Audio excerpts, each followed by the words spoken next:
So friends, this is the question paper of the last SSLC exams, 2020 exams, MBOSE syllabus. So let us try to solve the problems here. This is section A, and marks 8 marks. That means each question carries 1 mark. There are 8 questions here and they carry 1 mark each. Let us go straight to question number 1. What is the sum of exponents of prime factors in the prime factorization of 98? We'll read the question once again. What is the sum of exponents of prime factors in the prime factorization of 98? So here, friends, what we should do is we need to understand the question first. In every problem, first thing is understand the question. Once you understand the question, then find the ways how to arrive at the solution. So here straight away we will ask ourselves, what is this word exponents? Exponents means power. Exponents means power. And then prime factors, here you can see prime factors in the prime factorization of 98. That means you have to find the prime factors of 98 using prime factorization method. It's very simple, friends. If you think that this is difficult, then you cannot do it. But if you say that yes, I can do it, then you can do it. So friends, it is very simple as I tell you. Let us begin straight away. The number given is 98. So we are going to find the prime factors of 98. As I told you, you should know the basics of mathematics. Here we should know multiplication table. Without knowing the multiplication table, we cannot do anything. So here, if we find the factors of 98, we need to know the table of 2. 2 times 4 is 8. But this is not 8, this is 9. That means one more number is there. We'll keep it here in front of 8. It will become 18. So 2 times 9, 18. Next, this 9 ending is 9, which is odd number. We cannot do with 2 anymore. We'll try with 3. With 3 also we cannot, and with 4, 5 also we cannot. We can divide this 49 only with 7. 7 times 7 will get 49. So here are the prime factors of 98. 98's prime factors are 2 into 7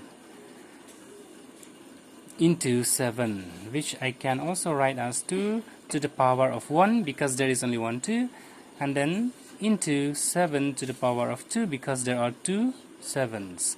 So here we can see this power 1 and power 2 are exponents. We call them exponents.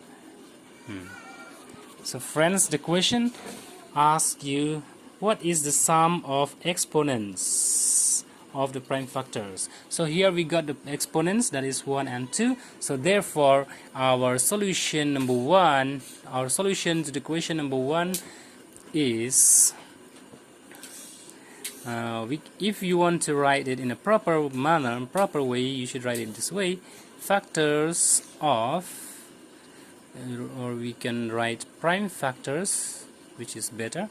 Prime factors of 98 are 2 to the power 1 into 7 to the power 2. So these are the prime factors of 98. And the exponents here are 1 and 2. So we can write here exponents, or we can straight away write, because the question asks you to find the sum. So we'll write sum of exponents. Sum of exponents is equal to, so you can write here in front, therefore sum of exponents is equal to, here the exponent is 1 and sum means plus, we have to add. So this is exponent here 1, and the exponent here is 2. So 1 plus 2, that means the answer is 3. This is it. So you will get 1 mark for this. And now we'll go straight to question number 2. What is the question number 2? Find the zeros of the polynomial 49x squared minus 64.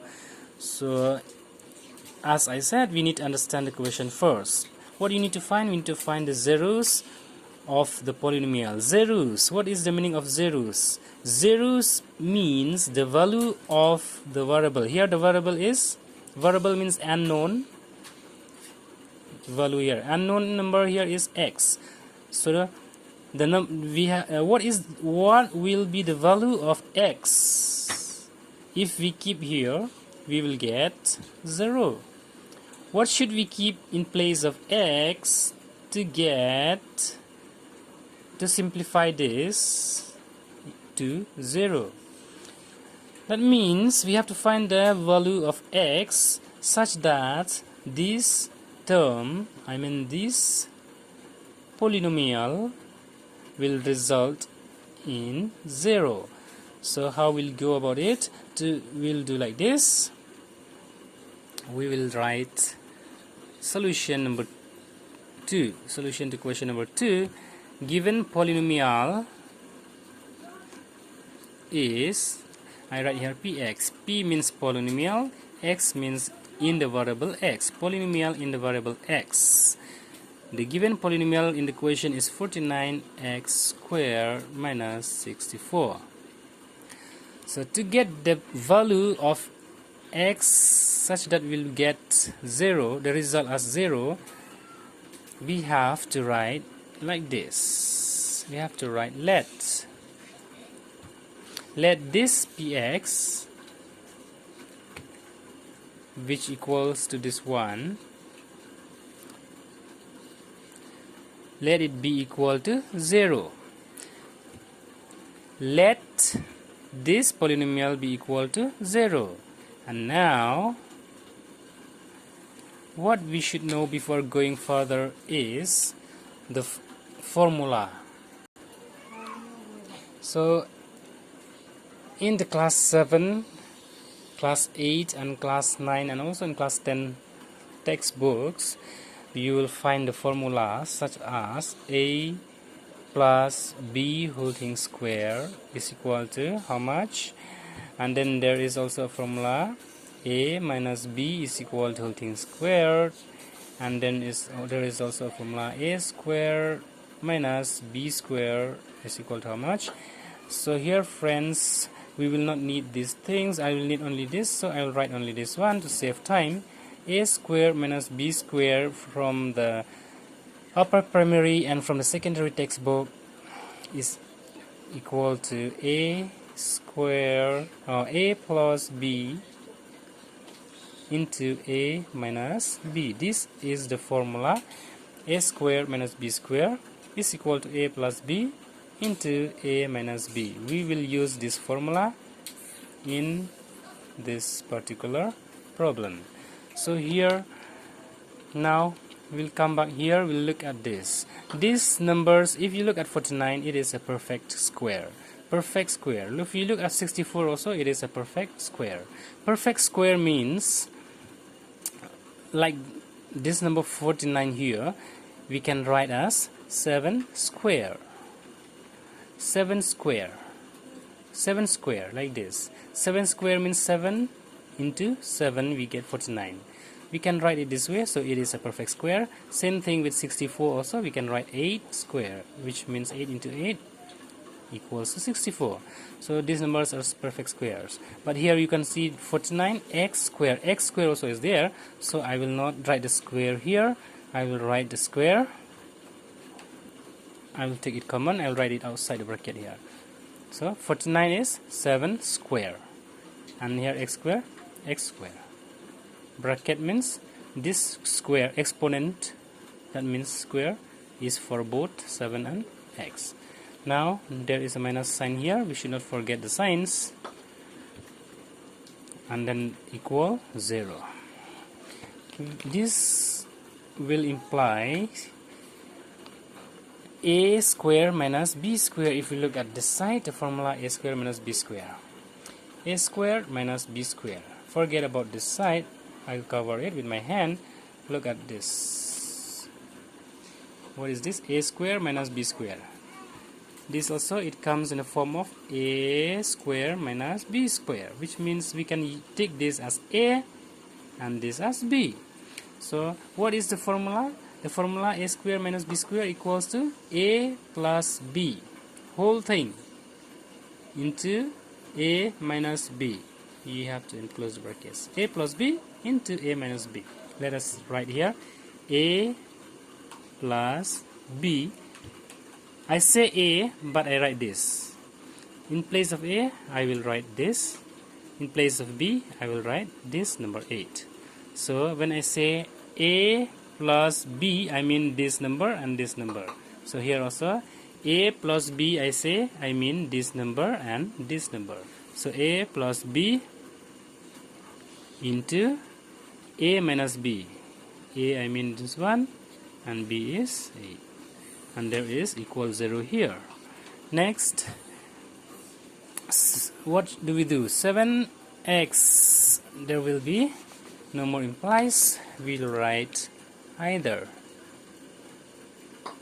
this 7x plus 8 is equal, either 7x plus 8 equals 0, or this 7x minus 8 equals 0. You know why? Because this bracket and this bracket means that you are multiplying this term. You can treat it as a single term, this term and this term. So if you multiply two numbers like 2 times 3 equal to 0, what you get is, what it means that either of these should be 0. If it is 2, if this is 3 like this, and if you write here 0, it is wrong. 2 into 3 cannot be 0. We will get 0 only if either of this is 0. Suppose instead of 3, it is 0 here. So 2 times 0 is 0. Now this is correct. Or in place of 3, suppose this 3 is there. This 3 is fine, but this one is not 2. This one is 0. So 0 times 3 you will get 0, which is also correct. That means either this number here or this number here should be 0. In the same way here also, either this number or this another number here should be 0. We don't know this is 0 or this is 0. That's why we write here the word either 7x plus 8. That means this one is equal to 0, or this one is equal to 0. Now if you go further down, you will get 7x, and the term which has no variable x, this one, we'll transfer it to the right side. That means this is plus 8. Now when we transfer to the right side, to the other side, it will become minus 8. Implies here also we'll get 7x, we'll transfer this minus 8 to the other side, it will become plus 8 now. The sign change, mark this, the sign change when you transfer to the other side. Here plus 8 becomes minus 8, here minus 8 becomes plus 8 when I write to the other side of the equal sign. Next, implies 7x is equal to, now I will not write 7x anymore. I will take only the unknown value, which is x. I will write here x is equal to not 7, because after you write the equal sign you should see whether there is anything or not. Yes, there is number minus 8 here, so we should write this one first. After equal, if there is anything, you write that first. After equal, here there is minus 8, so I will write minus 8 first, and then this 7 I'll bring it to this side now. Because I left it here, I did not write anymore, I will bring it to this side and it will come down. It will come down because it is a coefficient of x. If you look this side, it is coefficient of x. That means it's a number in front of x. So coefficient always goes down as a division like this. And then to this side also you will get, implies, here also I will write only x is equal to this number 8 I should write first, and then this 7 will come down here. So here is the answer. We have already got it. That means, therefore, x, that means the solution is minus 8 by 7, or in place of or you write comma 8 by 7. This is our solution answer. We get two answers because this is a quadratic polynomial. That means the degree or the highest power here is 2. In this type of polynomials, quadratic polynomials, the answer should always be 2 values. So this is done with question number 2.